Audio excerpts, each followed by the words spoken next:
हाँ जी दोस्तों नमस्कार। नेक्स्ट क्लास देखो आपकी बायोटेक्नोलॉजी। अगली यूनिट जो बायोलॉजी के अंदर जेनेटिक्स के बाद शुरू होती है उसका नाम है बायोटेक। हिंदी में कहते हैं इसको, आप जानते हैं सब। बहुत अच्छी यूनिट है, शानदार भी है, जिसको कहते हैं अपन जैव प्रौद्योगिकी। कौन सी बोलोगे दोस्तों? जैव प्रौद्योगिकी। अब आपके सिलेबस के अंदर अपन को इस जैव प्रौद्योगिकी का अध्ययन करना है तो क्या क्या चीज पढ़नी है। एक तो इसकी क्रियाविधि,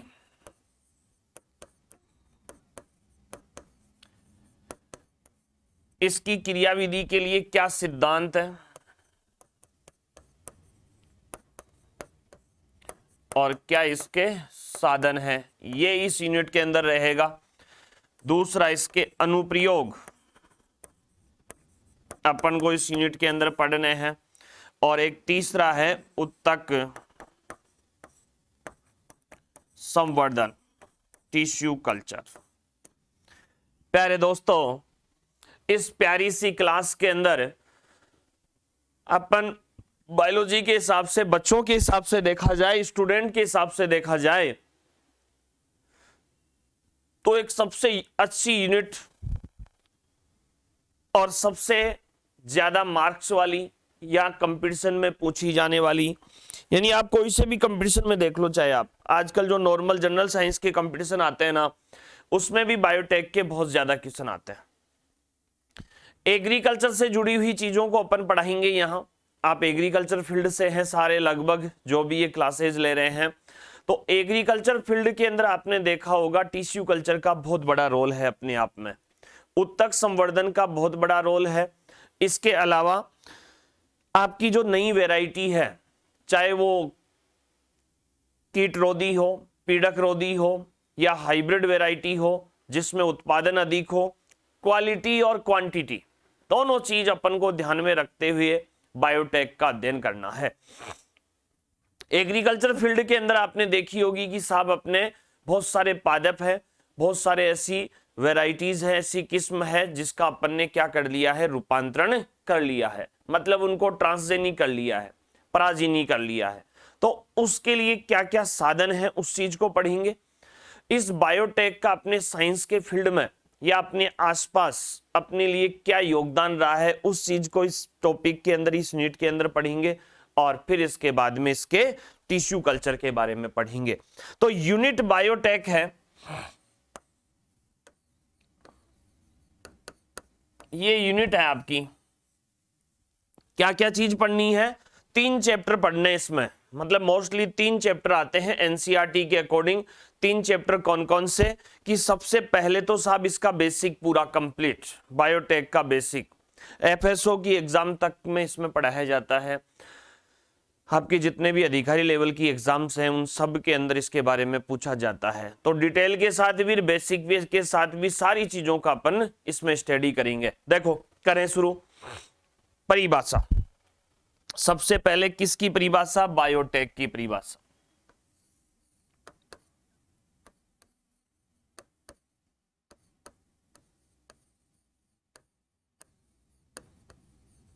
यही है क्या? Bio technology.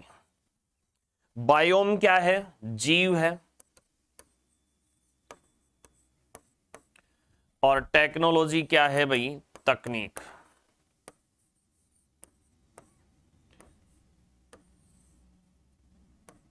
मतलब ऐसी तकनीक जिसके द्वारा, तकनीक के माध्यम से, तकनीक के माध्यम से जीव में बदलाव। मतलब आपको एक ऐसी तकनीक अपनानी है, ऐसी चीज अपनानी है जिसके माध्यम से आपके उस जीव में क्या आ जाए? बदलाव आ जाए, उसके जीव के लक्षणों में क्या आ जाए? परिवर्तन आ जाए। ऐसी तकनीक को क्या कहते हैं अपन? बायोटेक्नोलॉजी कहते हैं। जीव में किसी भी प्रकार से आपको क्या करना है? बदलाव करना है। अब इस जीव के अंदर बदलाव कौन से पदार्थ में करोगे? आनुवांशिक पदार्थ में। आनुवांशिक पदार्थ में परिवर्तन, एक ऐसी तकनीक जिसके अंदर डीएनए के अंदर परिवर्तन किया जाता है, इसलिए इसको डीएनए नैनो टेक्नोलॉजी के नाम से जाना जाता है। आजकल चिप टेक्नोलॉजी आपने सुनी होगी। आजकल एक कोरोना आने के बाद एक चीज चल रही है सबके माइंड में कि क्यों नहीं एक ऐसी चिप मनुष्य के शरीर में डाल दी जाए तो बाहर के रोगजनक है, पैथोजेंस हैं, उन पैथोजेंस का वो पता कर लें, बायोसेंसर बन जाए, मतलब उन पैथोजेंस का पता कर लें और उनको ये नष्ट भी कर दे।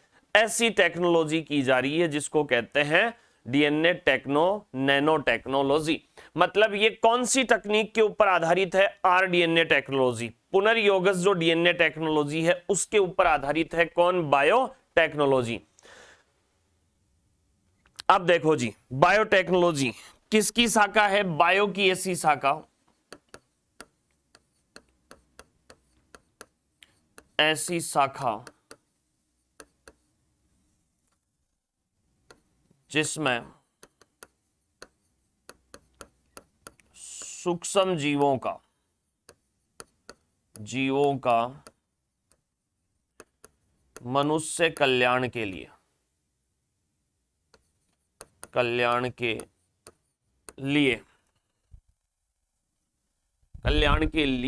उपयोग किया जाता है।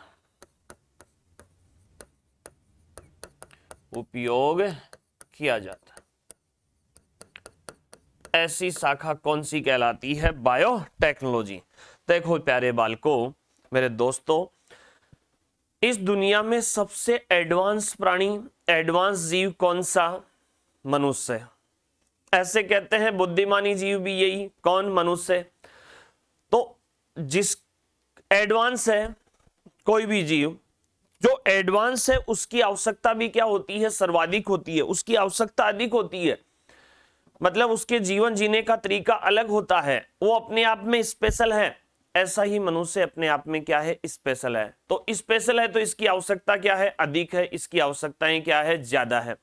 तो ये आवश्यकताएं अधिक होने के कारण वो अन्य जीवों का क्या करेगा? दोहन करेगा, अति उपयोग करेगा। अब मनुष्य क्या कर रहा है कि अपने कल्याण के लिए जितने भी सूक्ष्म जीव हैं उन सूक्ष्म जीवों का उपयोग करना ही क्या कहलाती है? बायोटेक्नोलॉजी कहलाती है। कि मनुष्य कल्याण के लिए सूक्ष्म जीवों का उपयोग क्या कहलाती है? जैव प्रौद्योगिकी कहलाती है। अपन इस चीज को थोड़ा सा ऐसे भी तो लिख सकते हैं, मनुष्य के लिए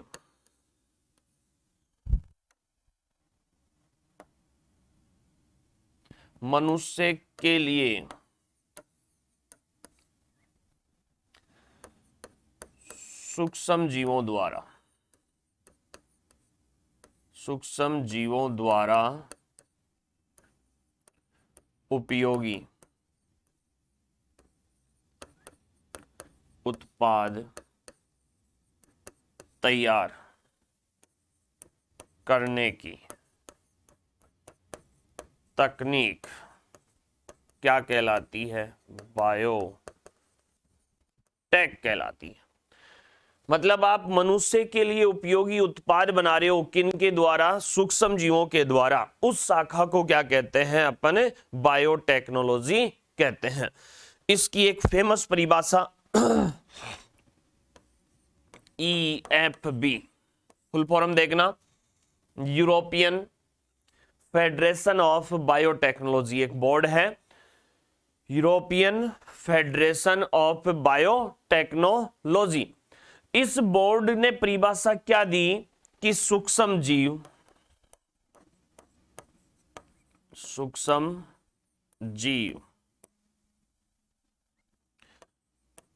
पादप जंतु, इनकी कोशिका,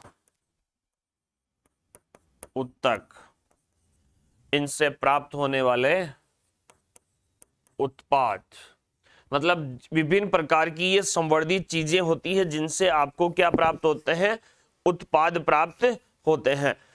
इन उत्पादों का जैव अभियांत्रिकी और रासायनिक अभियांत्रिकी के साथ उत्पादों का ऐसे लिख देते हैं, उत्पादों का जीव या जीन लिखे सही रहेगी, उत्पादों का जीन अभियांत्रिकी या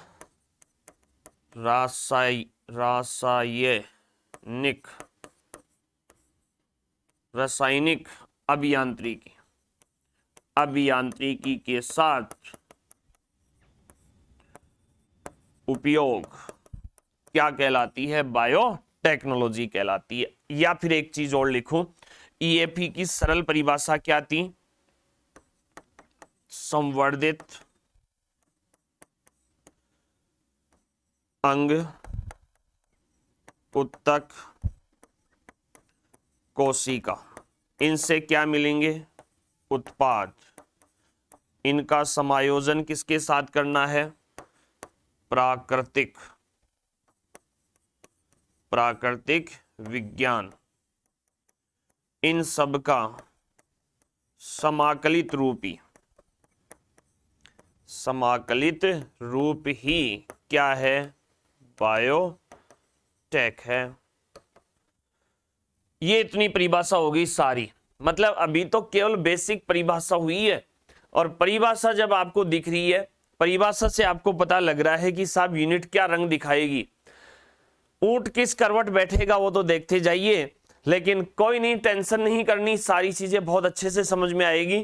पहले भी आई है, आगे भी आएगी और अब भी आनी है। देखो जी, सबसे पहली चीज तो ये ध्यान रखो, मैंने आपको एक ही लाइन बता दी कि साहब मनुष्य अपने लिए काम करेगा, उत्पाद प्राप्त करवाएगा। उत्पाद किससे प्राप्त करवाएगा, सूक्ष्म जीवों से। तो वो सूक्ष्म जीवों का यूज करना क्या कहलाता है, बायोटेक।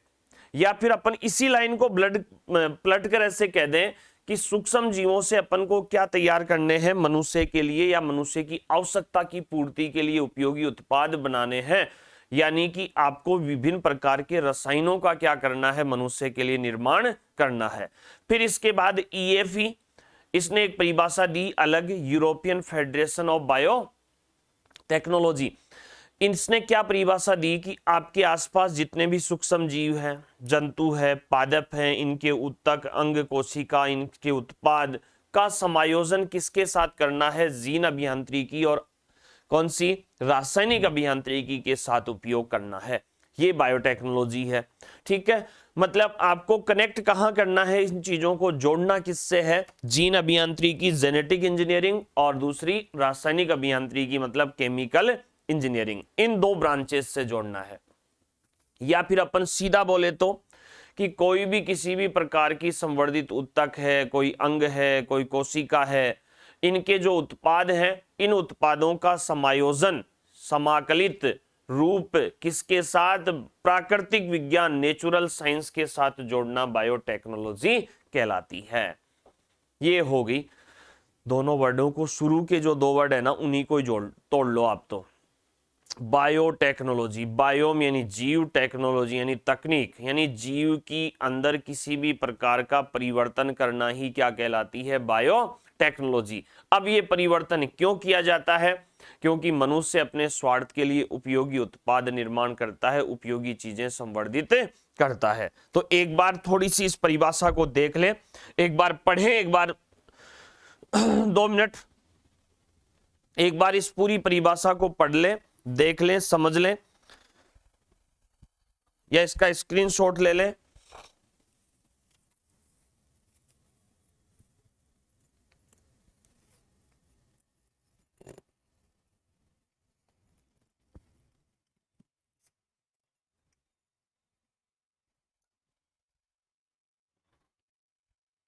हाँ जी, कुछ बैठी समझ में बात? एक बार इसको थोड़ा सा देख लिया होगा आपने।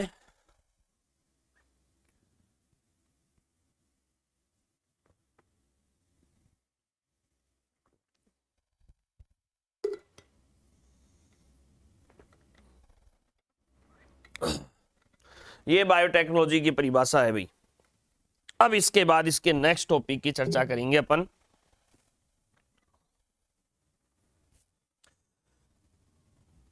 याद हो गई होगी, जिसमें देखो मेन ये परिभाषा, इसकी ये महत्वपूर्ण परिभाषा है किसकी, ईएफबी वाली। मतलब इसके अंदर अपन सूक्ष्म जीवों को, पादपों को, जंतुओं को, उनके उत्पादों को किसके साथ संयोजित करते हैं, जेनेटिक इंजीनियरिंग के साथ, और दूसरा किसके साथ, केमिकल इंजीनियरिंग के साथ, और फिर इनसे उत्पाद प्राप्त करते हैं जिनका समायोजन किसके साथ किया जाता है, प्राकृतिक विज्ञान के साथ किया जाता है। यह है आपकी बायो टेक इतिहास।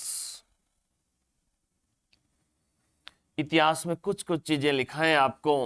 सबसे पहली, फादर ऑफ बायोटेक्नोलॉजी, मतलब बायोटेक्नोलॉजी के फादर किनको कहा जाता है। सबसे पहले इनकी शब्द का यूज करने का काम किसने किया, बायोटेक शब्द।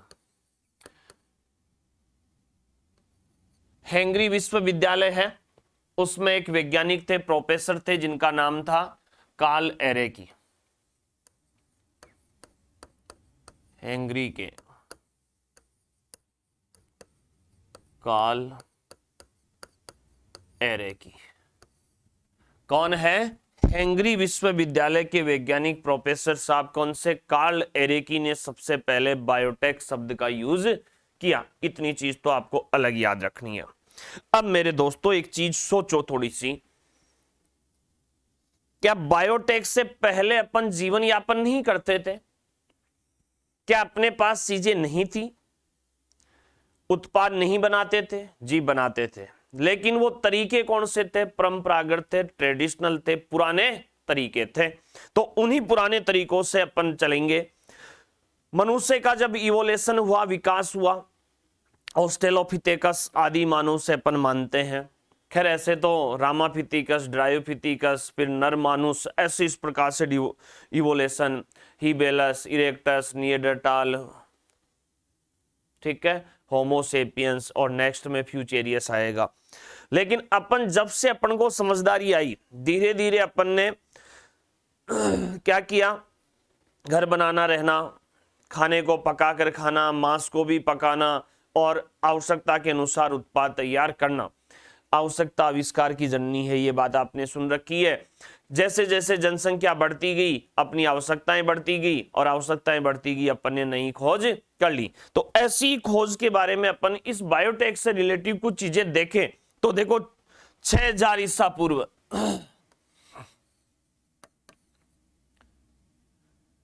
इसको तो स्टार लगा दो, इसको तो ऊपर लिख दो अलग से, 6000 ईसा पूर्व। बहुत पुरानी बात है, जब मनुष्य के अंदर क्या हुआ था, इवोल्यूशन शुरू हुआ था, उसी टाइम की बात है। 6000 ईसा पूर्व मनुष्य ने, जानते नहीं थे हालांकि, इष्ट कवक से क्या बना ली थी, बियर।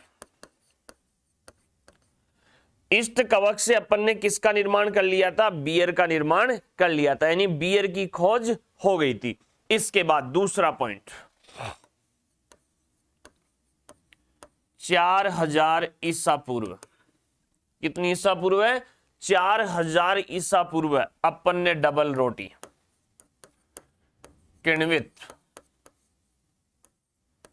डबल रोटी, मतलब कौन सी, ब्रेड। डबल रोटी, दो रोटी नहीं, ब्रेड, ब्रेड ब्रेड ब्रेड का उत्पादन अपन ने करना सीख लिया। कब, 4000 ईसा पूर्व। अगली बात, 2000 ईसा पूर्व। 2000 ईसा पूर्व की बात है कि अपन ने क्या बनाना सीख लिया, पनीर उत्पादन।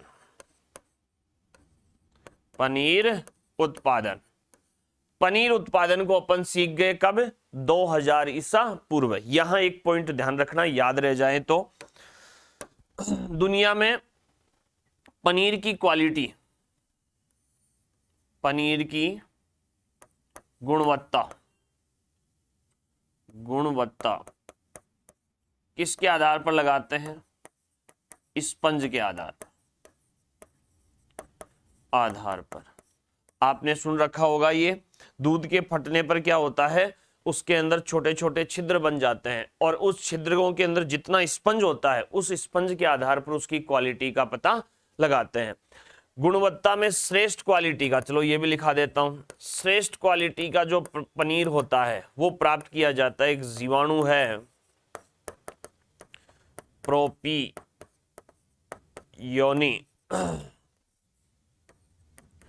Bacterium, propioni bacterium सारमेनाई।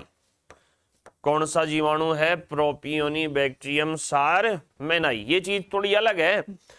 Propioni bacterium सारमेनाई से सबसे अच्छी क्वालिटी का पनीर बनाया जाता है, श्रेष्ठ क्वालिटी, जिसके छिद्र बड़े होते हैं, स्पंज ज्यादा होता है, किसी प्रकार की कोई मिलावट नहीं होती।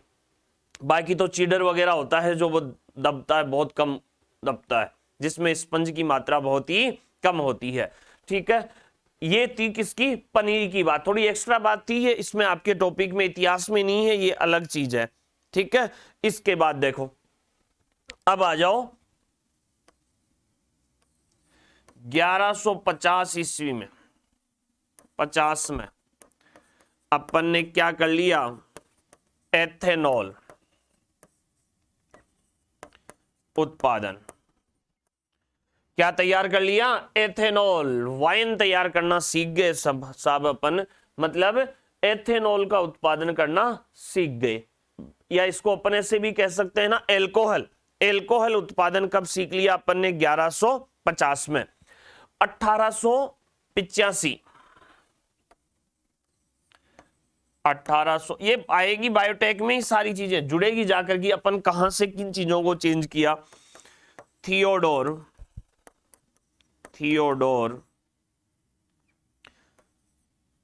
इस चेरेसिया ने किसकी खोज की, ई कोलाई की खोज, जो अपने लिए वरदान साबित हुआ कि नहीं हुआ बायोटेक में भाई। वरदान कैसे कि बायोटेक में इसके द्वारा वाहक को डालकर, यानी कि इसका यूज अपन ने किस में किया, होस्ट ऑर्गेनिज्म में किया, परपोषी कोशिकाओं में इसका यूज सर्वाधिक किया। आगे देखो 1897, कितने पॉइंट हो गए थे उधर, 5 हो गए ना, 6 देखो, 1897 में एक क्रांति आई, किसकी क्रांति, एंजाइम वाली। बुकनर का नाम सुना होगा आपने, बुकनर ने ईस्ट से जाइमेज की खोज की।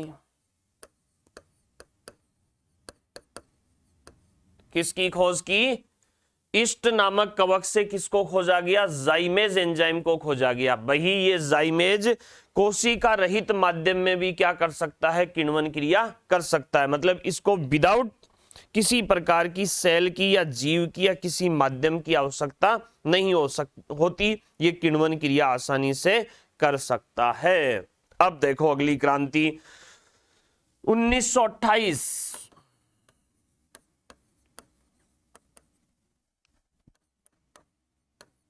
अलेक्जेंडर क्या है ये, अलेक्जेंडर फ्लेमिंग ने पहली एंटीबायोटिक, कौन सी, पहली एंटीबायोटिक औषधि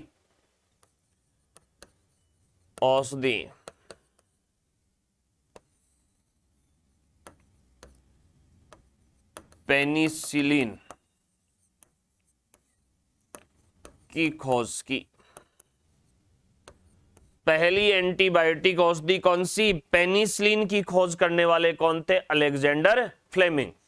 अब ये पहली एंटीबायोटिक औषधि किससे प्राप्त की गई, Penicillium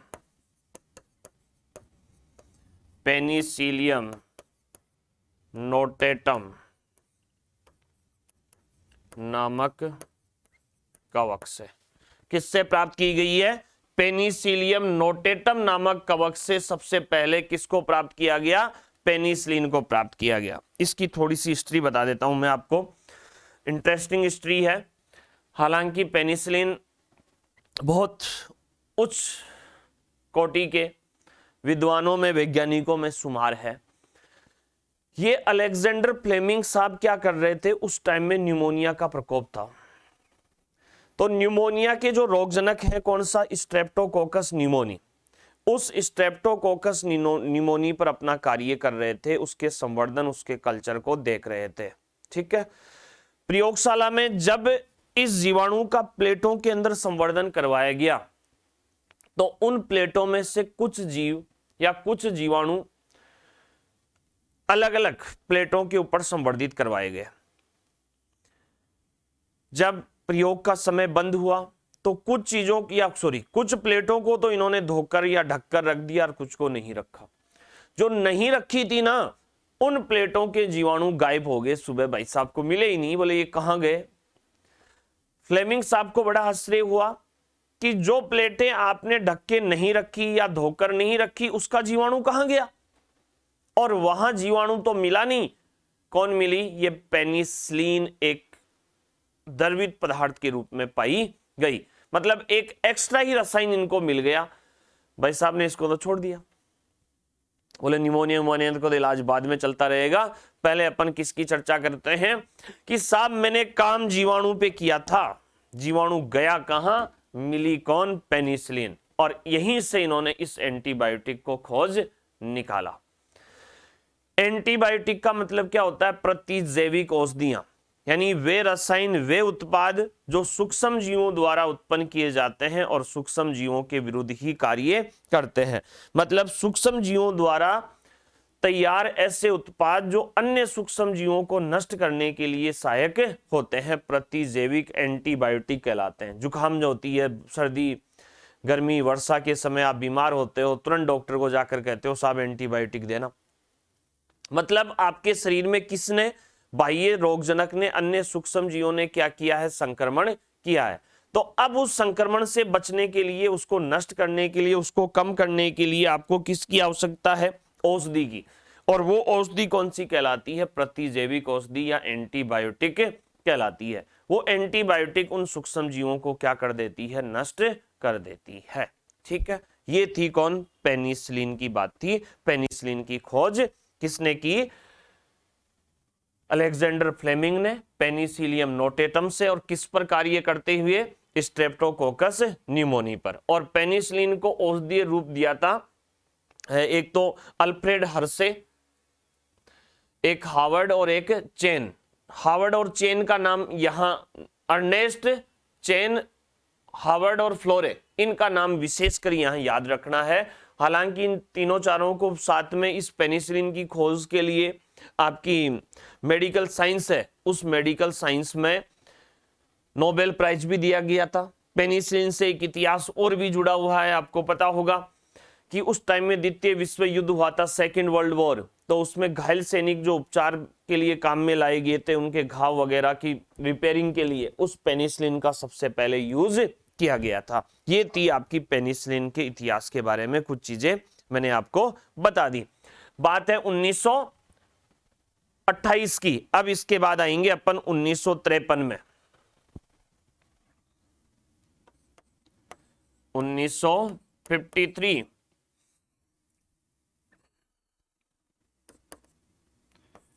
Jack Williamson, Jack Williamson, Jack Williamson यहां शब्द लाए। कौन सा शब्द? Genetic engineering. जेनेटिक इंजीनियरिंग,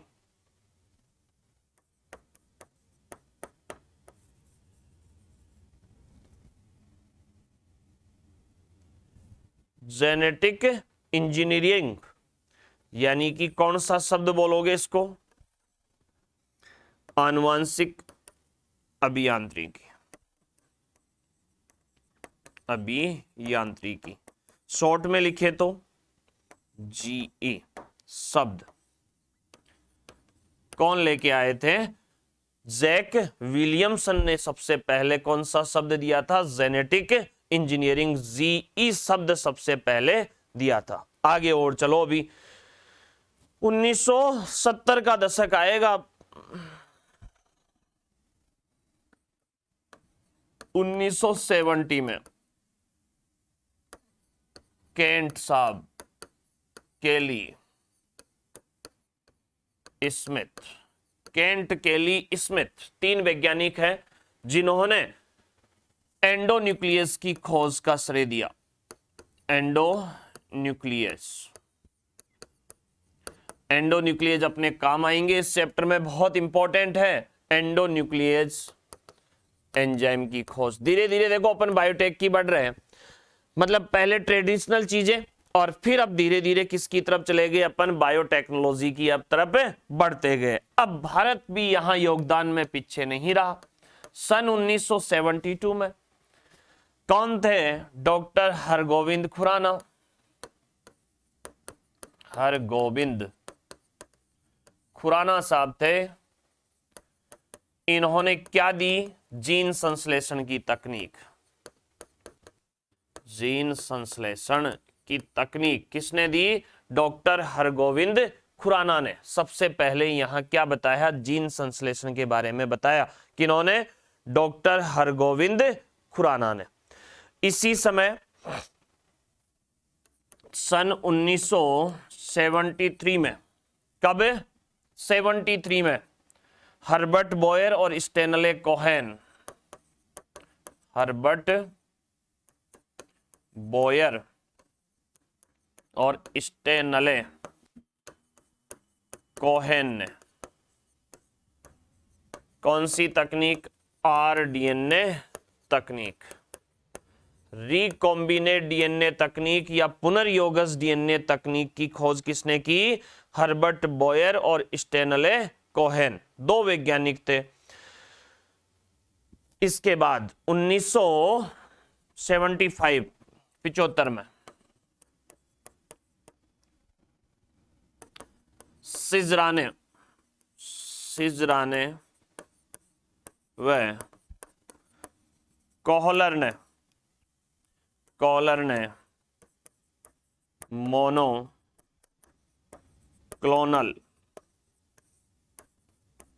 प्रतिरक्षी तकनीक। इस मोनोक्लोनल प्रतिरक्षी का जो यूज किया जाता है ना, ये होती है आरएनए की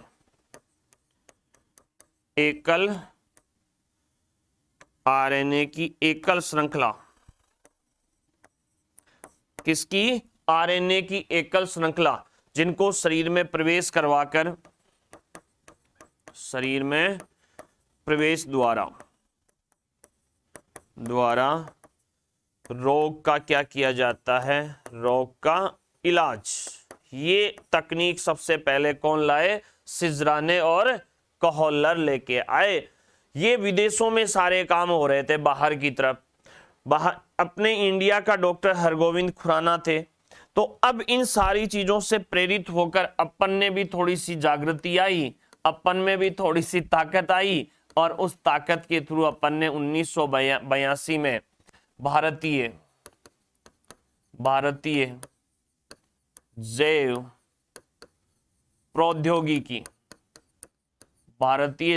प्रौद्योगिकी बोर्ड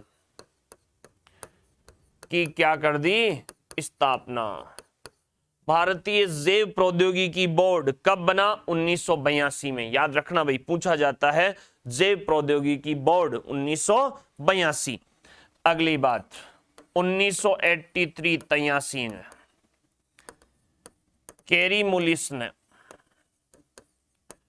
मुलिस ने वो तकनीक बना दी कि आप साहब होस्ट की जरूरत नहीं है, आप बाहर प्रयोगशाला में इन विट्रो माध्यम में कॉपीज तैयार करो। कैरी मुलिस ने पीसीआर की खोज, किसकी खोज कर दी? पीसीआर की खोज करने वाले कौन थे? कैरी मुलिस नामक वैज्ञानिक थे जिन्होंने पीसीआर को खोजा था। अब आपको पता है उस टाइम में ही, इसी ही दशक में 1997 में इयान विल्मुट साहब थे, इयान विल्मुट ने दुनिया का सबसे पहला क्लोन कौन सा, डोली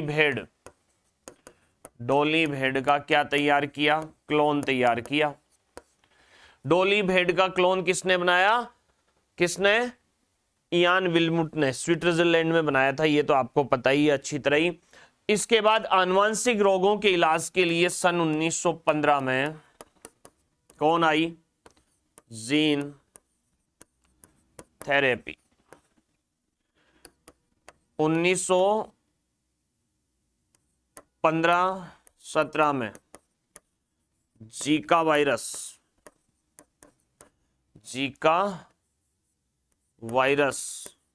का टीका, वो भी बायोटेक्नोलॉजी द्वारा तैयार किया गया।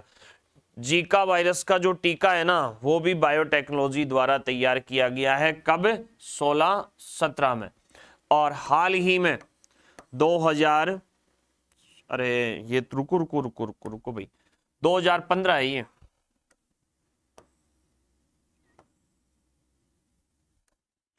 2015 में और 2016-17 में और 2020-21 में। अब ये तो चर्चा का विषय है ही, आप सब जानते हो, बार बार लॉकडाउन होते हैं, परेशान होती है, डिस्टर्ब होती है पब्लिक, इसने तबाही मचा रखी है। 2021 में भारत ने कोविशील्ड वैक्सीन के टीके कोविड-19 के लिए तैयार किए।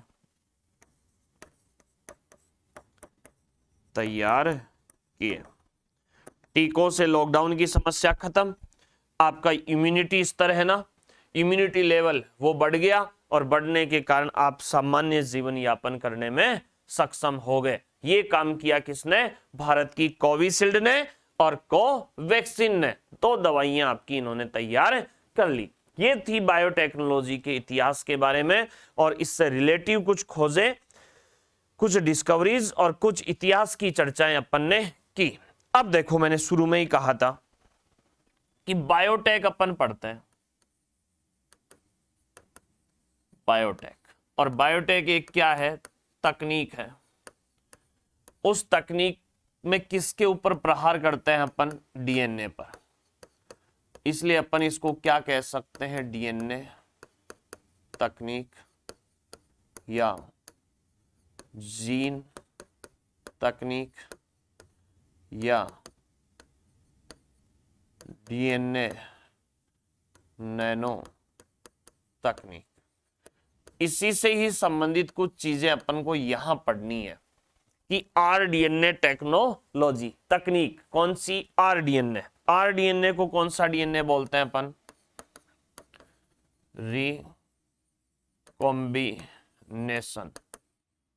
रिकॉम्बिनेट, नेट ही लिखो, नेशन क्यों लिखे, रिकॉम्बिनेट डीएनए, इसी को अपन क्या कहते हैं,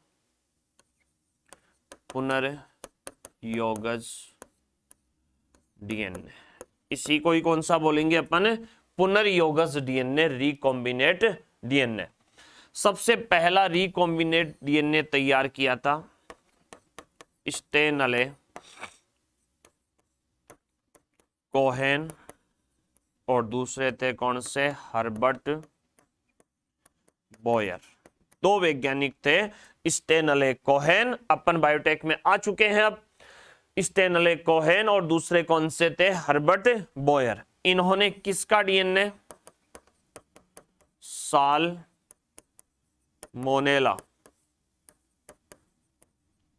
टाइपी होता है उसका प्लाज्मिड, ये प्लाज्मिड ही आगे पढ़ेंगे अपन। इस प्लाज्मिड को वांछित के साथ जोड़कर कौन बनाया, आरडीएनए। तो अब मुझे ये बताओ, आरडीएनए की परिभाषा क्या हुई?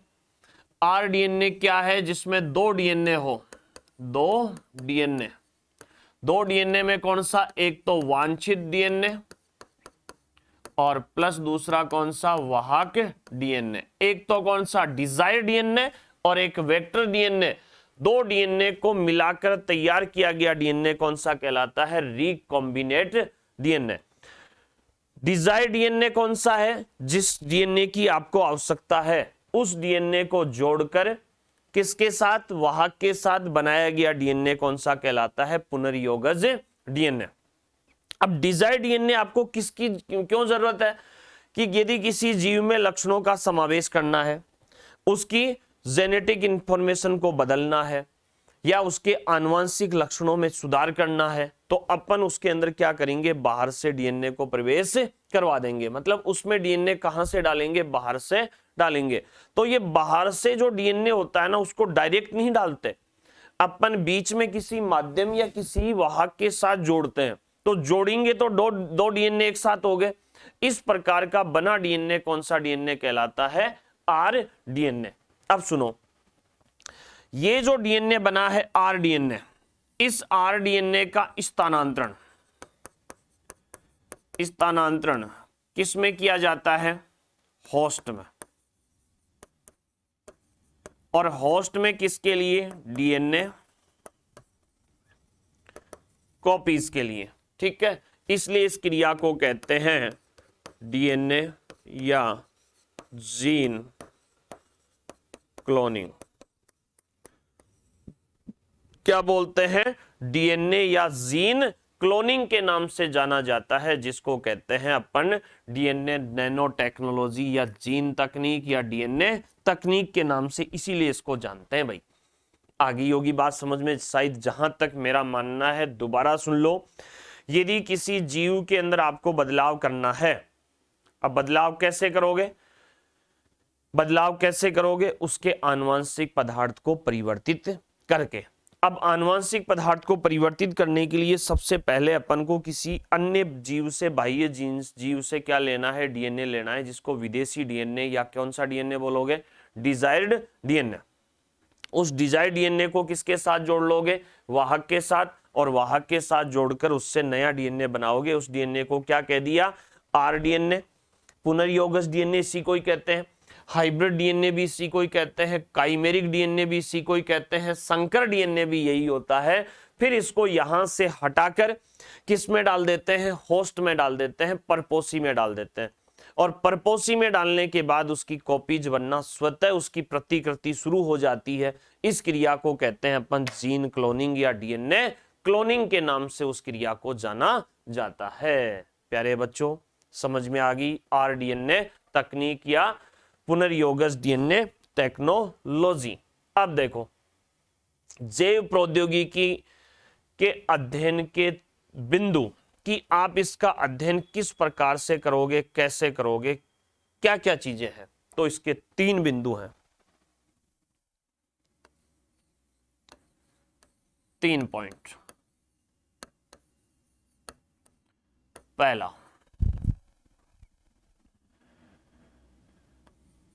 वांछित डीएनए खंड की पहचान व उससे अलग करना। समझने के लिए 3 बिंदु बता देता हूं मैं आपको। इन्हीं 3 बिंदुओं के आसपास आपकी पूरी क्या चलेगी? बायोटेक्नोलॉजी इर्द गिर्द घूमेगी, है ना? होता ऐसा ही है इन तीनों बिंदुओं के आधार पर ही। वांछित जीन खंड को वाहक के साथ जोड़कर आरडीएनए का निर्माण करना। ठीक है, किसका निर्माण कर लिया? आरडीएनए का, रिकॉम्बिनेट डीएनए का, जो आपको बता दिया। तीसरा पॉइंट, आरडीएनए को, डीएनए को होस्ट में डालकर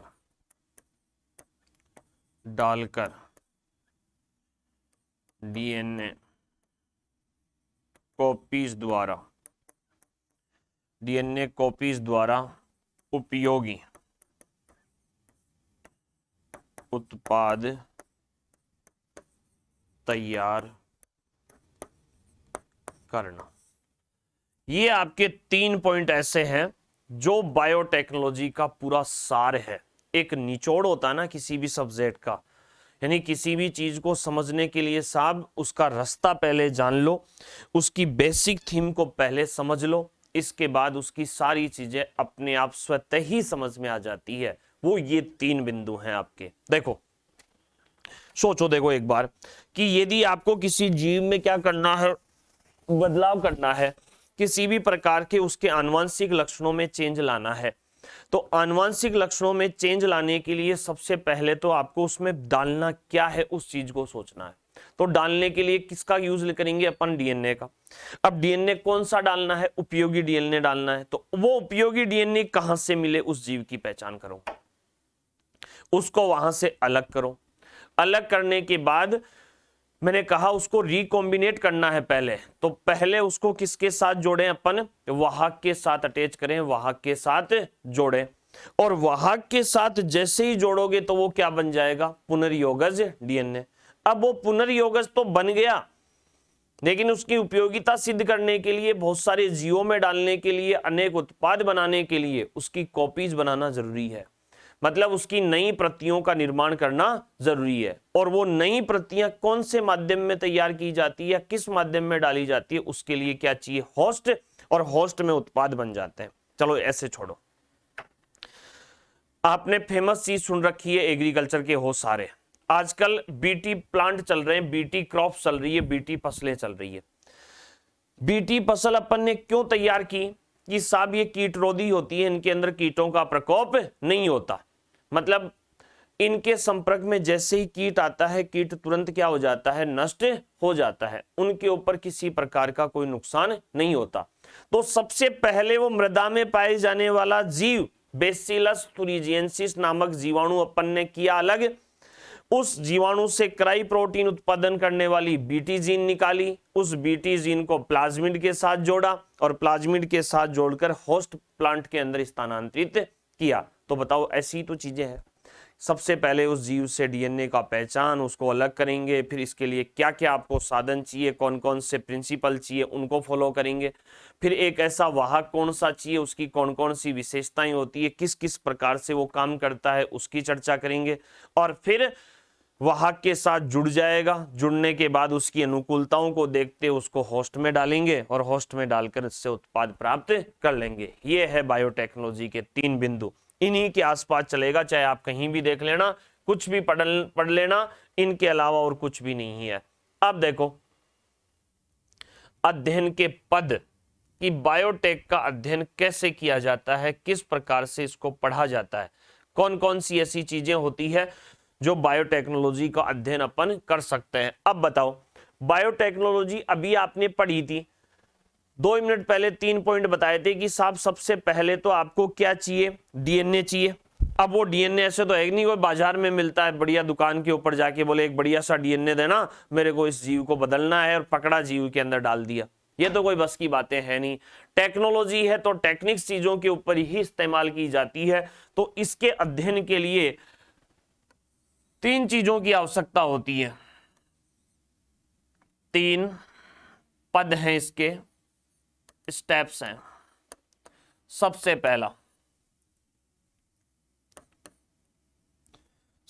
पहला प्रिंसिपल नहीं, हिंदी में लिख देते हैं, बायोटेक के सिद्धांत। दूसरा, बायोटेक के साधन। और तीसरा, बायोटेक TECH, टेक की क्रिया विधि। ये तीन ऐसे पद हैं जिनकी सहायता से आप संपूर्ण बायोटेक्नोलॉजी का अध्ययन कर सकते हो। मतलब ये पूरे होते ही, ये तीनों पॉइंट या तीन पद पूरे होते ही आपके बायोटेक की पूरी चीजें होगी। सिद्धांत का मतलब उसके बिहेव को समझना है, यहां पर उसकी प्रकृति और व्यवहार को समझने के लिए किसकी आवश्यकता है? सिद्धांत की। आप डायरेक्ट किसी जीव के अंदर बदलाव कर रहे हो, किस प्रकार से कर रहे हो, इन चीजों को समझने के लिए सबसे पहले उसकी प्रकृति को समझना है, उसकी मेन मोटो थीम को जानना है, तो उसके लिए सिद्धांत चाहिए। फिर इसके बाद में क्या चाहिए आपको? डीएनए तकनीक के लिए, डीएनए तकनीक के लिए क्या चाहिए? माध्यम आवश्यक है साहब। बिना माध्यम के आप उस चीज को फॉलो नहीं कर सकते। आपको किसी व्यक्ति से बात करनी है, आपको किसी व्यक्ति से या किसी बिजनेस में काम करना है, तो सबसे पहले तो उस बिजनेस को आपको पूरा जानना पड़ेगा स्टार्टिंग में, कि साहब ये कैसे होगा, इसके प्रिंसिपल्स क्या हैं, कौन कौन से आदमियों से मेरे को मिलना है और किन किन साधनों को जुटाना है। अरे दुकान खोल ली, बोले कमरा ले लिया, और बोले मैं दुकान खोल ली। क्या खोल ली? दुकान। सामान नहीं चाहिए उसमें, साधन नहीं चाहिए उसमें, तो ये साधन। और फिर उसके बाद उस व्यापार को करना कैसे है, तो बायोटेक्नोलॉजी का जो क्रियाक्रम है, मतलब उसकी जो प्रोसीजर है पूरी, उस प्रोसीजर के जो मुख्य पद हैं, उन पदों को अपन यहां पढ़ेंगे। ऐसा ये आपके तीन पॉइंट इस प्रकार से अपन उन तीनों पॉइंटों को ध्यान में रखते हुए, देखो पहला पॉइंट अपन डीएनए को निकालेंगे, जोड़ेंगे, काटेंगे, उसके लिए अपन को सिद्धांत। अब निकालने, काटने, जोड़ने के लिए कौन कौन सी चीजों की आवश्यकता होती है, साधन, और कौन कौन सी प्रोसीजर को फॉलो करना है, उन फॉलो के आपके क्रियाविधि के पद, इस प्रकार से पढ़ेंगे। तो अब सबसे पहला अपन इसमें देखते हैं बायोटेक के सिद्धांत।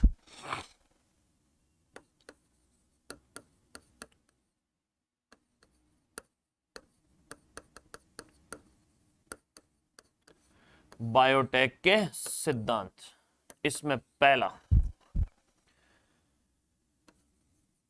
आनुवांशिक अभियांत्रिकी। दो सिद्धांत हैं इसके, दो सिद्धांत। कौन कौन से? एक तो जीई और सीई, दोनों को अपन पढ़ेंगे। कौन कौन से? जीई और सीई, जेनेटिक इंजीनियरिंग, और दूसरी कौन सी? Chemical engineering. पहला कौन सा है? जी, आनुवांशिक अभियांत्रिकी, जेनेटिक इंजीनियरिंग, इसलिए इसको शॉर्ट में लिख सकते हैं जीई। इसके जनक कौन जाने जाते हैं? देखो शब्द तो जैक विलियमसन ने दिया था, जनक कौन माने जाते हैं इसके? और उसका बायोटेक का शब्द किसने? कार्ल एरेकी ने। तीनों का याद रखना, यहां के जनक माने जाते हैं पॉल बर्ग ने। कौन है? पॉल बर्ग साहब हैं। और पॉल बर्ग ने सबसे पहले क्या किया था? S40 एक वायरस होता है, SB40, इस वायरस के डीएनए को ई कोलाई में स्थानांतरित किया था।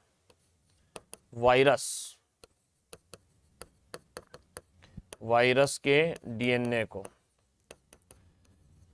ई कोलाई में स्थानांतरित।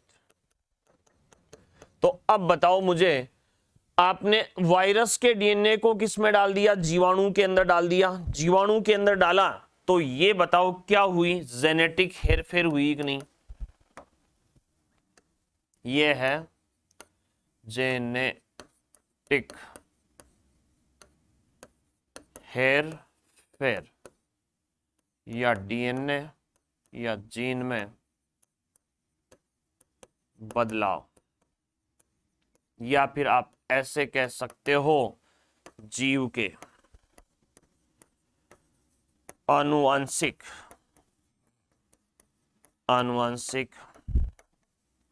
पदार्थ में बदलाव।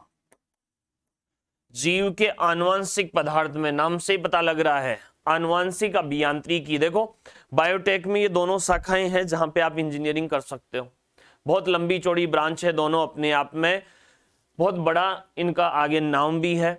और विदेशों में और अपने राजस्थान के बाहर जैसे बड़ी मेट्रो सिटीज हैं उनके अंदर जॉब की भी बहुत अच्छी संभावना है। किनके अंदर? जेनेटिक इंजीनियरिंग और केमिकल इंजीनियरिंग, जो दोनों इंजीनियरिंग की ब्रांच है। मतलब ऐसे कहते हैं कि बायो वाले भी इंजीनियरिंग नहीं कर सकते, जी कर सकते हैं दोनों इन ब्रांच में। कौन कौन सी में? जेनेटिक इंजीनियरिंग और केमिकल इंजीनियरिंग। मतलब यहां आपके जीव में या उसके डीएनए में या उसके आनुवंशिक पदार्थ में क्या कर दी? हेरफेर कर दी। तो अब बताओ, ये सारी जब आपने कर दी तो करने पर उसका जीनोटाइप व फिनोटाइप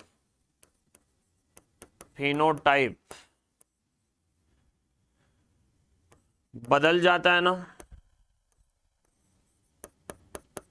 बदल जाता है। और बदल जाता है तो उससे क्या होगा? लक्षणों में क्या आ जाएगा? बदलाव। यदि आपने जीव के डीएनए में बदलाव कर दिया, आनुवंशिक पदार्थ में ही बदलाव कर दिया, जीन में बदलाव कर दिया, जीन इंजीनियरिंग भी कह सकते हैं उसको, डीएनए इंजीनियरिंग भी कह सकते हैं, या जेनेटिक इंजीनियरिंग भी कह सकते हैं। तो उसके आनुवंशिक पदार्थ में आपने बदलाव करने के कारण उसके लक्षणों में क्या आ गया? बदलाव। मतलब उसका बिहेव किसके अनुसार होगा? जो आपने बाहर से कोई जीन डाली है ना, उस बाहर की जीन के अकॉर्डिंग उस जीव का बिहेव होगा, उस जीव की प्रकृति होगी, वो जीव उसी की भांति अपना काम करेगा। तो ये पहला सिद्धांत कौन सा है? आनुवंशिक अभियांत्रिकी, जिसको कहते हैं अपन जेनेटिक इंजीनियरिंग। दूसरा इसका पद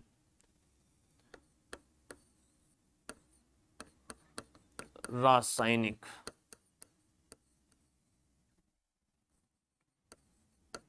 अभियांत्रिकी, केमिकल इंजीनियरिंग, सीई ऐसा लिख दे, केमिकल इंजीनियरिंग, रासायनिक अभियांत्रिकी। देखो इस रासायनिक अभियांत्रिकी में नाम से ही पता लग रहा है, यहां जीव से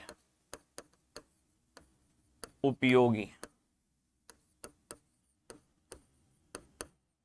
उत्पादों का निर्माण, यानी जीव से अपन को किसका निर्माण करना है? उपयोगी उत्पादों का निर्माण करना है, या जीव से रसायन उत्पादित करना है। अब जीव से रसायन उत्पादित करने हैं तो कौन कौन से उपयोगी? प्रोटीन है, एंजाइम है, टीके हैं, हार्मोन है, विटामिन्स है, एंटीबायोटिक्स,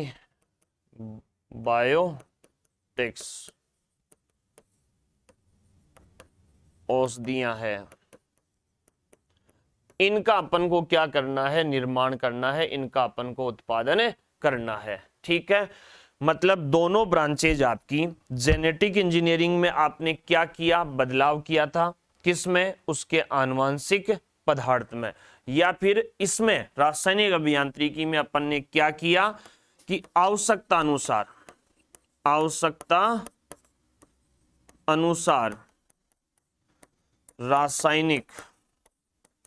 रासायनिक पदार्थों का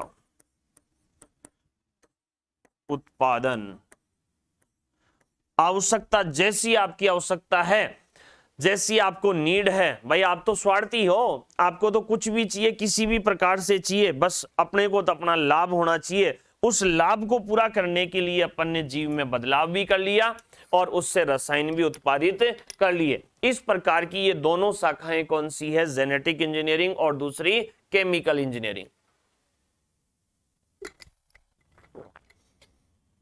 इस प्रकार से आपका जो बेसिक बायोटेक्नोलॉजी होती है, मतलब जिसके अंदर नॉर्मल बेसिक चीजें होती है, वो सारी चीजें अपन ने यहां इस टॉपिक में इस क्लास में कंप्लीट करवा दी।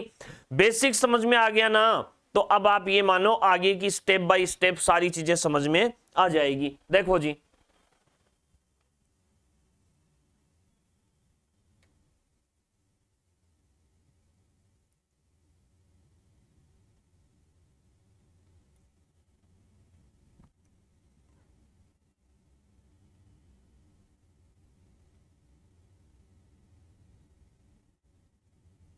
हाँ यहां से शुरू की थी अपन ने कि किसी भी जीव की तकनीक में बदलाव करना, उसमें हेरफेर करना, उसके आनुवंशिक पदार्थ में बदलाव करना ही मेन उद्देश्य है किसका, बायोटेक का।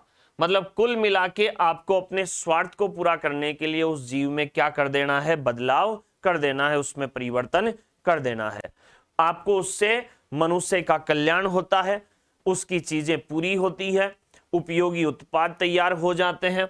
ईएफबी ने क्या कहा कि ये जितने भी जीव वगैरह हैं उनके सब उत्पादों का समायोजन किसके साथ करना, जेनेटिक इंजीनियरिंग और केमिकल इंजीनियरिंग के साथ करना, या संवर्धित उत्तक उत्पाद और प्राकृतिक विज्ञान का समायोजन ही क्या कहलाती है, बायोटेक्नोलॉजी कहलाती है। अगली बात, बायोटेक्नोलॉजी का इतिहास की बात करें तो बायोटेक शब्द लेकर कौन आए, हेनरी विश्वविद्यालय के वैज्ञानिक प्रोफेसर कार्ल एरेकी। ईस्ट का निर्माण अपन ने 6000 ईसा पूर्व, किण्वित डबल रोटी का उत्पादन अपन ने 4000 ईसा पूर्व, पनीर उत्पादन अपन ने 2000 ईसा पूर्व, और एथेनॉल उत्पादन 1150 ईसा पूर्व, और 1885 में इकोलाई की खोज थियोडोर इस्चेरेसिया ने। फिर 1897 में एंजाइम दुनिया का कौन सा जो कोशिका रहित माध्यम में किण्वन करने में सहायता करता है, वो कौन सा, जाइमेज अपन ने खोजा, ईस्ट से खोजा, किसने खोजा, बुकनर ने खोजा। फिर 1928 में अलेक्जेंडर फ्लेमिंग ने दुनिया की पहली एंटीबायोटिक कौन सी, पेनिसिलिन की खोज की, पेनिसिलियम नोटेटम नामक कवक से। और जैक विलियमसन ने क्या दिया, जेनेटिक इंजीनियरिंग शब्द दिया। 1970 में केंट केली स्मिथ ने एंडोन्यूक्लियस एंजाइम जो कोशिका द्रव्य के अंदर रहते हुए डीएनए के ऊपर कार्य करते हैं उनकी खोज की, एंडोन्यूक्लियस की खोज की। 1972 में डॉक्टर हरगोविंद खुराना ने क्या दिया, जीन संश्लेषण, कृत्रिम डीएनए संश्लेषण।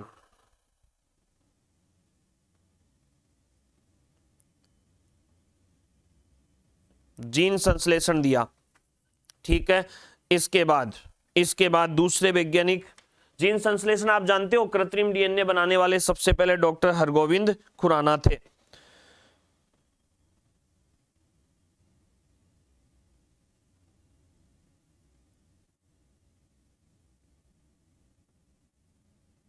डॉक्टर कौन थे, हरगोविंद खुराना, डॉक्टर हरगोविंद खुराना। अब इसके बाद हर्बर्ट बॉयर ने सबसे पहले कौन सा डीएनए तैयार किया, रिकॉम्बिनेट डीएनए। सिजराने और कॉलर ने मोनोक्लोनल आरएनए की एकल प्रतिरक्षा जो श्रृंखला थी उसका निर्माण किया। भारतीय जैव प्रौद्योगिकी बायोटेक्नोलॉजी बोर्ड कब बना, 1982 में। 83 में पीसीआर आगे आएगा। इयान विलमुट ने डॉली भेड़ का क्लोन तैयार किया। जीन थेरेपी खोज हुई, जीका वायरस का टीका जो साउथ अफ्रीका में जीका, इबोला और आजकल कोरोना वायरस, इसका टीका अपन ने कोविशील्ड और कोवैक्सीन बना लिया।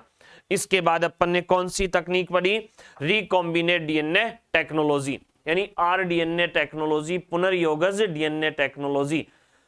इस तकनीक के जनक माने जाते हैं स्टेनले कोहेन और हर्बर्ट बॉयर। 4 वैज्ञानिक स्पेशल याद रखना है, ज्यादा माथापच्ची नहीं करनी। जैव प्रौद्योगिकी शब्द किसने दिया, कार्ल एरेकी ने। जैक विलियमसन ने जेनेटिक इंजीनियरिंग शब्द दिया और पॉलबर्ग ने इसके जनक माने जाते हैं। और एक आरडीएनए टेक्नोलॉजी के जनक कौन माने जाते हैं, हर्बर्ट बॉयर और स्टेनले कोहेन। ये चीजें अपन को याद रखनी है वैज्ञानिकों में। स्पेशल कोई वैज्ञानिक होता है उसी का ही नाम आता है, ऐसे नहीं होती कि सारी चीजें। अब पढ़ानी तो सब होती है, क्योंकि साथ में ये कह देते हैं कि साहब आपने पढ़ाया नहीं, करवाया नहीं, इसलिए। स्टेनले कोहेन और हर्बर्ट बॉयर ने साल्मोनेला टाइफी के मूल प्लाज्मिड को किसके साथ जोड़ा, वांछित डीएनए। तो ये तो प्लाज्मिड तो क्या है, ये तो वाहक है, और ये कौन सा हो गया, वांछित डीएनए। दोनों को जोड़कर संकर डीएनए या कायिक डीएनए तैयार किया, जिसको ई कोलाई में स्थानांतरित करने से आपको डीएनए कॉपीज प्राप्त होती है, जिसको कहते हैं अपन जीन लाइब्रेरी या सॉरी जीन क्लोनिंग या डीएनए क्लोनिंग। इसके बाद देखो जैव प्रौद्योगिकी अध्ययन के बिंदु, ये मेन ऐसे बिंदु हैं जिनके इर्द गिर्द आपको बायोटेक्नोलॉजी को घुमाना है। कई बार पहले भी समझा दिया कि सबसे पहले साहब उस जीन की पहचान करना, उस जीव से उस जीन को या उस डीएनए खंड को निकालना, फिर उसको वाहक के साथ जोड़ना और होस्ट में डालकर परपोषी कोशिकाओं में डालकर उससे क्या तैयार करना, उत्पाद तैयार करना। इसके बाद अध्ययन के मुख्य बिंदु 2-3 हैं। इसमें पहला अपन ने बायोटेक्नोलॉजी का सिद्धांत, इस टॉपिक को अपन ने पढ़ लिया। इसके बाद ये जो टॉपिक है ना, दोनों बायोटेक्नोलॉजी के टूल्स और बायोटेक्नोलॉजी के साधन और क्रियाविधि, सॉरी दो ऐसे टॉपिक है जो दोनों ये टॉपिक कहां आएंगे, नेक्स्ट क्लासेस में, ये आगे की क्लासेस के अंदर आएंगे आपके। मतलब यहां पर अपन को टूल्स के बारे में ही पता किया है, सॉरी टूल्स नहीं, सिद्धांत के बारे में पता किया है। और सिद्धांत कौन कौन से, 2 सिद्धांत हैं। एक तो कौन सा, जेनेटिक इंजीनियरिंग, जनक पॉलबर्ग माने जाते हैं। SB40 वायरस के डीएनए को डाला, जेनेटिक हेरफेर करनी है, उसके जीव के डीएनए में क्या करना है अपन को, बदलाव, यानी उसके आनुवंशिक पदार्थ में परिवर्तन करना है। अब आनुवंशिक पदार्थ में परिवर्तन करेंगे, डीएनए में परिवर्तन करेंगे, तो बताओ डीएनए के द्वारा लक्षणों की क्या होती है, वंशागति। दोनों लक्षण जाते हैं, कौन कौन से, फिनोटाइपिक और जीनोटाइपिक। मतलब यहां पर उसका फिनोटाइप भी बदल जाएगा और उसका जीनोटाइप भी परिवर्तित हो जाएगा। मतलब उसके लक्षणों में क्या आ जाएगा, बदलाव, उसके आनुवंशिक लक्षण क्या हो जाएंगे, परिवर्तित हो जाएंगे। ठीक है, मतलब उसकी जेनेटिक हेरफेर आपने इसमें कर दी। अब दूसरी चीज, जेनेटिक हेरफेर कर दी तो उससे उत्पाद बनाने अपन को, तो इस केमिकल इंजीनियरिंग में उपयोगी उत्पादों का, जैसे प्रोटीन है, रसायन है, हार्मोन्स हैं, या अन्य कोई जितनी भी आपकी खाद्य आवश्यकताएं होती है, वो सारी चीजें अपन को किससे तैयार करनी है, उस जीव से तैयार करनी है। अर्थात उससे रसायनों का उत्पादन करना क्या कहलाती है, रासायनिक अभियांत्रिकी। आज की क्लास यहीं स्टॉप करेंगे, वैसे बहुत लंबी होगी क्योंकि बायोटेक्नोलॉजी है, लंबी करवानी है, धीरे करवानी है, बार बार करवानी है। कोई नहीं, 1-2 क्लास यदि एक्स्ट्रा हो जाती है, 10 मिनट ज्यादा लग जाती है, मुझे प्रॉब्लम नहीं है बेटा। मैं पहले भी कह चुका आपको कि मुझे किसी प्रकार की कोई प्रॉब्लम नहीं है। मैं आपकी सेवा में लगा हुआ हूं और मुझे सेवा करना अच्छा लगता है, समाज सेवा अच्छा लगता है कि मेरे बच्चे, मेरे स्टूडेंट, मेरे दोस्त आगे बढ़े और कंपटीशन फाइट करें, लगातार अपने घर वालों का नाम रोशन करें। इसलिए मैंने इस पार्ट के अंदर, इस यूनिट के अंदर, इस टॉपिक के अंदर जो बेसिक चीजें थी, डेफिनेशन को भी बहुत डिटेल से समझाया, उसके इतिहास को भी डिटेल से समझाया, और फिर इसके बाद उसकी प्रोसीजर को समझाने के लिए, मतलब उसकी पूरी क्रियाविधि को, उसका पूरा वो एक बेसिक फंडामेंटल होता है। जैसे मान लो आपने कोई मूवी देखते हो, तो उस मूवी का ट्रेलर जितना अच्छा होता है ना, वो मूवी उतनी ही ज्यादा अच्छी होती है। अब फिर वो कहते हैं ट्रेलर अभी बाकी, वो ट्रेलर देखा अभी तो मूवी बाकी है, तो अब वो मूवी पूरी अपने आप आपके दिमाग में सेट हो जाती है। सेट इस प्रकार से करनी है, आपको थोड़ा सा अंदाजा लग जाता है उस ट्रेलर से। ऐसा कुछ नहीं है कि बस आप ट्रेलर देख लो तो पूरी मूवी होगी, नहीं। ट्रेलर का मतलब क्या होता है कि आपको उस मूवी का अंदाजा लग गया। तो मैंने इस यूनिट का बेसिक आपके सामने रखा, बेसिक चीजें, कुछ चीजें आपके सामने रखी, जिसकी सहायता से आप उसकी आजू बाजू की जो भी चीजें हैं, जिस प्रकार की चीजें हैं, वो उसको आराम से आप पढ़ सको, समझ सको। बेटा नहीं समझ में आए तो 1 बार 2 बार 3 बार इस क्लास को देख लेना, लिखते रहना। बहुत अच्छी मेहनत आपको करनी है। अब फिर नेक्स्ट क्लास में फिर अब नई यूनिट, नई टॉपिक के साथ फिर दोबारा हाजिर होंगे। तब तक के लिए विदा लेते हैं, मिलेंगे इसी चैनल पर नेक्स्ट क्लास को लेकर। Thank you, best of luck.